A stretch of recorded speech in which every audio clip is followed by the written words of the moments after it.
আসসালামু আলাইকুম রহমতুল্লাহি বরকাতু। ড্রিম বিল্ডার্স এগ্রো ফার্মের ছোট একটি নতুন প্রজেক্ট।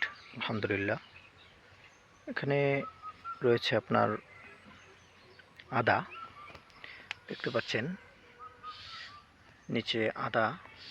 আলহামদুলিল্লাহ, আদার গুণগত মান, কোয়ালিটি আলহামদুলিল্লাহ এখন অনেকটা সুন্দর। সকলেই দোয়া করবেন যাতে করে ফসলটা সুন্দর হয়। এবং উপরে জানলা দেওয়া হয়েছে। এখানে আপনার লাগিয়েছি ঝিঙ্গা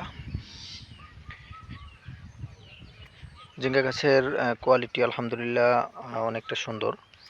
এই দেখতে পাচ্ছেন খুবই সুন্দর। এর পাশাপাশি আছে লাউ গাছ, দেখতে পাচ্ছেন এই লাউ গাছ বৃষ্টির জন্য তেমন ভালো হয় নাই, তো তারপরও আলহামদুলিল্লাহ এরকম কিছুখানি পরপর এরকম সারি বাই সারি করা আছে গাছ। তো আলহামদুলিল্লাহ সর্বোপরি সবকিছু মিলিয়ে প্রজেক্ট সুন্দরই হয়েছে। সকলেই দোয়া করবেন আমাদের প্রজেক্টটি যেন সুন্দর হয়। আসসালামু আলাইকুম।